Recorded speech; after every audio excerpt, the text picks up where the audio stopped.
bit louder than me. In general. Yeah, just talk louder. Project your voice. Hey, I'm Matthew. Oh, hey, Matthew. I'm Caleb. And welcome back to the He Said Yes YouTube channel.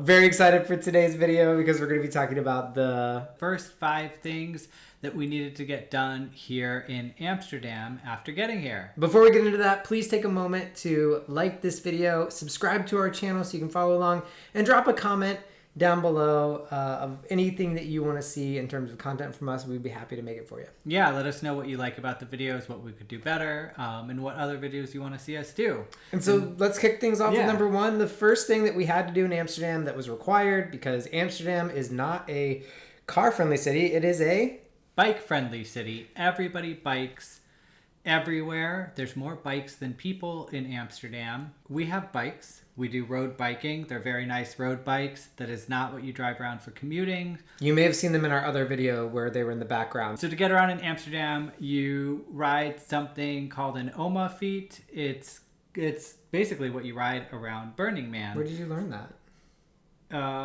It's all over the internet. We didn't want to buy one right away. There's a place called Swap Fiets that rents them. There's a few places I think that rent them. We went through Swap Fiets, and we'll put a link down in the description. They were super easy. It was quick to set up an appointment. And should we just let him in? Yeah. A few moments later. We'll cut some of that out, yeah. So we knew we needed to get a bike right away that we could commute around in. 2, actually, because we didn't want to share one. No tandem bike for us. And there are places where you can rent bikes here in Amsterdam. We went with one called Swap Fiets. We'll put a link down in the description. It was super easy. We set up an appointment. Originally, we got their cheapest bicycle, but it didn't have handbrakes, which we weren't loving that. So we actually 2 days later upgraded to the next one up. And I think for the bike and insurance, we pay about 27 euros a month. And eventually, I think we will buy our own bikes. But there was just so many things to do and figure out. And it could be really stressful getting into a new country and figuring so many different things out. I knew that I didn't want to make a large purchase right away. That was just too stressful. And so this was a really quick and easy way to get bikes. And the truth is, we did it like 3 or 4 days after we got here, and I almost scheduled a pickup for the day that we arrived. And I'm glad you didn't. I kind of wish I would have, or at least the next day. I feel like we were ready to use them before we even got them. Like, that's how much you cycle here. But the cool thing about Amsterdam is there's lots of trains and trams, lots of public transit options, so we were able to get around just fine. And we've used our bikes a ton in the last 7 days. Yes. So the second thing that we did when we got to Amsterdam is we needed to get a bank account. You can't actually get a bank account until you are here. Is that correct? Yeah. So I will do another full video on how we're managing our bank account and transferring money from dollars into euros. How we are managing. How I'm managing our money. But I did try to sign up for a bank account from the US. I wasn't able to. They wanted our BSN number, which is similar to a social security number. It's a burger service number. I guess burger means citizen, even though we're not citizens. And you have to be here to get that number. Here in Amsterdam, a lot of people function just by bank transfer. So for example, in the States, like we sold a bunch of stuff. You've seen our videos probably. And a lot of people just paid us with Venmo. Here, people just like text you a link to their bank account.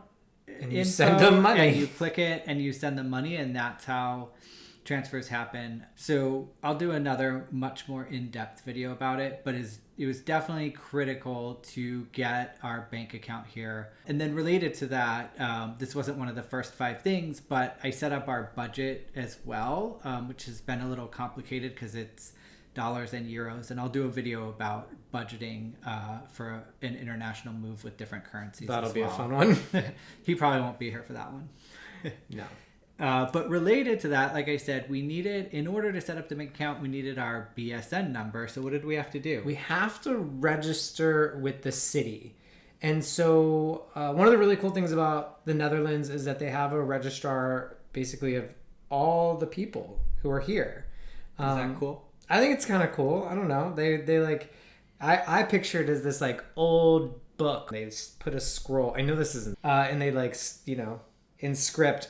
It's not how it is. Yeah, they have all of our information. So we had to take documents. Yeah, so you have to register yourself. If you're married, you have to register your marriage. One thing that people run into, I've seen this a lot in Facebook groups, people that come here and want to stay in an Airbnb for a month or two before they get settled. A lot of those Airbnbs don't allow registration. But there are temporary housing situations that do allow registration. So if you are coming here long term, but you're looking to start with a temporary place, you probably want to look for a place that's going to allow you to register so that you can get your BSN, get all the stuff you need to start getting set up to be a resident here. We have a 1-year lease. We have an apartment where we are living permanently, or at least for now, indefinitely. And so we were able to register with that. And then you need apostilled birth certificate, Google apostilled if you don't know what it is, but you can get that done. And we needed an apostilled marriage certificate. And we had a few issues, and we will actually do a whole video on our trip to the Gemeente, which is the city agency where you register, and talk more about what our experience there was. Yeah, we thought this was going to take like maybe half an hour, 45 minutes. We ended up being there for almost 2 hours. So again, we'll tell you all about why we were there for longer, and we learned some fun things that we need to get fixed. I mean, that's a do right away thing. Like I said, you need that BSN to start doing all kinds of stuff. So the next thing is a lot of fun. We had to get groceries. And so... And this, while I do all of our money stuff, this was mostly him. I do the cooking in our home, all the food prep. So a couple really different things. Number one, when you walk in, there's a gate to get in. There's like a specific entrance and a specific exit. So that was really different. It was kind of tricky to figure out how to even get. And you have to scan your receipt to get out. I don't know how you get out if you don't buy anything. You just let them know you didn't buy anything. The other really cool thing about the grocery stores here is that the vegan items are marked as vegan. Very clearly. Large signs, which was very helpful for us. Sometimes it can be a challenge even in the States to find vegan items. Because we'd have to read, labels and all that, but this is just, everything's marked really clearly. And then the prices. The prices here are significantly cheaper than at least Manhattan, significantly less expensive in terms of groceries. And you can buy whole vegetables, but here they have a lot of packs of chopped vegetables, and they're like very cost effective. Like I think if you go to Trader Joe's or Whole Foods or something and you buy a pack of chopped vegetables, I feel like you end up paying 2 or 3 times more for the vegetables, but here they're very cost effective. You can get them for like $1.25, a euro and 25. And so that was something we had to do. We've been to the grocery store many times. And then, one thing that we did really right away was getting the cats settled in. And that was really important to us. Kevin is a real scaredy cat. When we moved from Brooklyn to Manhattan, he had a heck of a time. So we started with having them in the bathroom, but pretty quickly they wanted out, and they started going through one bedroom and then the next bedroom, which is good. And it may have partly been because we had them on the gabapentin, so they were still feeling relaxed when they went and looked around. Because when we moved from Brooklyn to Manhattan, Kevin hid under the sink in the bathroom for hours the first day we were there. But here...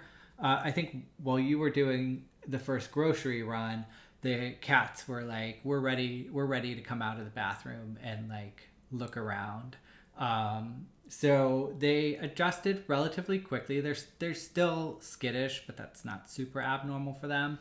Part of getting them settled in was also grabbing some things for them to scratch. We're in a furnished apartment, and Kevin loves to scratch things. So the first thing he navigated to was the couch. And that's a big no. So we did get them a couple cat towers and some other cardboard scratchers. We were able to source a lot of these for free or very low to no cost, which is nice. Yeah, we've been trying to do a lot of sourcing of our items from marketplace. I mean, trying to source as much as we can the same way that we had to get rid of our stuff, so that so that it's low cost and so that we aren't just buying new things. And then because the cats settled in so well, bonus that you don't necessarily get to do when you move to Amsterdam right away is go to Pride in Amsterdam. So we landed Friday morning. The Pride Parade was Saturday. We just so happened to live 1 block from the main canal where the parade happens, which is awesome. So we were able to go out and watch a bit of it. We were pretty exhausted. We went to a couple of parties as well during the day, and I think we left by like 5 o'clock or so to come home because we were pretty exhausted. Tired. So those were our first 5 things that we did in Amsterdam, and a bonus of Pride. So if you move the first week of August, you'll have that as well. We're really excited to make these videos. This has been really fun for us just to sit down and like recap where what we've done so far, and what's coming next. So I know we promised you quite a few specific videos. Those are all going to be coming soon. But again, make sure you subscribe.